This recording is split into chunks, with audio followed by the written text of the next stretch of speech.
everybody, welcome back to the channel, and this is Scott Bernard from Robotech. That's right, it's the 1/12 scale variable type stick, the VR-052F. It's pretty cool. It's got the 1/12 scale figure right here. And what I'm going to do is just show you what it kind of compares next to a G.I. Joe Classified Series figure. And this is the motorcycle. So I'm going to show that off. That is pretty cool. So this is pretty neat. It's got the guns like on the front and stuff like that. You know, all this stuff comes loose because it does convert to armor around Scott Bernard himself. So that is really neat. Now all this stuff just kind of like barely holds on, but you can see like I just barely click it and then it just pops loose. It feels fairly sturdy and stuff like that, but I gotta tell you, this thing is riddled with issues. Like one thing I don't like is this cloth right here that's underneath. You can see the arm just kind of pops out. Now it's kind of interesting because I tried to sit him on the motorcycle earlier like this, and I tried to just lean him over and get him to grab the bike, and look at that, the head just falls off. If I try to manipulate the arm, his arm was just coming off on its own. It's not very well built. It's got a lot of these like pegs and stuff like that.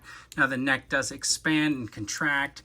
It just clicked back in there, but I don't feel like it should just fall apart that easily. Now, once I got it together, and if I just set it up, it looks really cool, but I'm the kind of person who wants to like manipulate my figures, to play with them a little bit. And man, I am just afraid to find stuff lost in the carpet. And the reason I say that is because he comes with a variety of hands. You can see I try to pull his hand off and his arm comes off.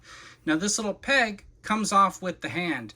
So it's supposed to be just a little slot. So when I switch the hands, I literally have to take this out and stick it in the other hand, which is super difficult to do. And then like you got to stick it back in the arm peg. So man, I don't know if this is like just a faulty figure, because look, that arm just keeps wanting to come out. It doesn't stay seated very well. The hand manipulation is just wrong. I've lost that peg already once in the carpet when I was trying to like swap to these hands. That's why I'm not going to swap the hands again. But overall, these joints on the knee are stiff. You can see he's got the movement in the foot and the heel, and then he's got that knee joint. He's got this upper leg movement, which is okay. He's got some movement right here in the body. I don't want to manipulate it too much because I'm afraid just stuff is going to pop out. He does have like a 90 degree in the arm, and then he's got this. Now that you can see where the shoulder just looks weird now after I've manipulated it a little bit.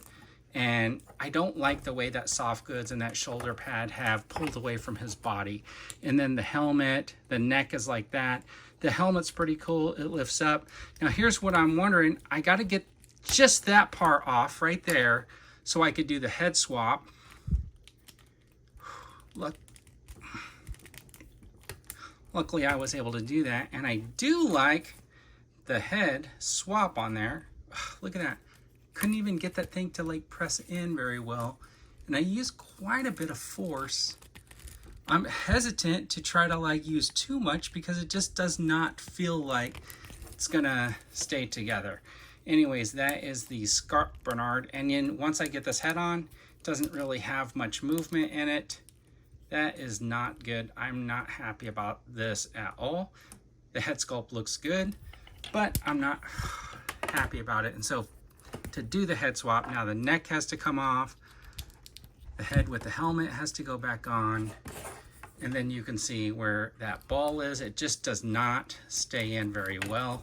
But anyways, there is Scott Bernard with his helmet up. That looks pretty decent. And then he looks good riding the bike.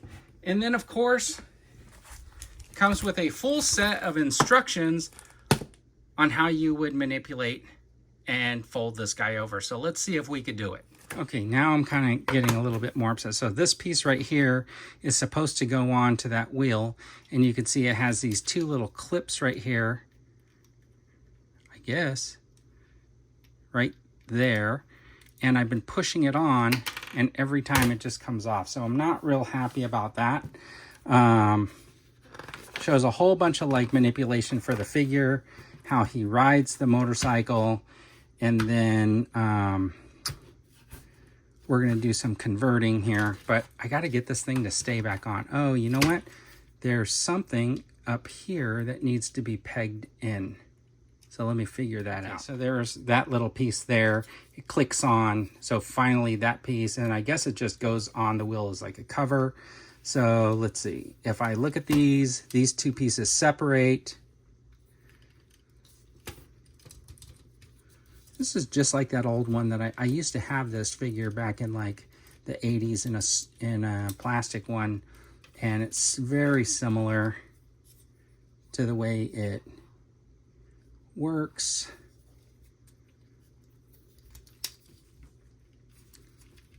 Okay, so I got separate. I'll never be able to put this back together. This is the downside to this. Let's see. This is too complicated for me.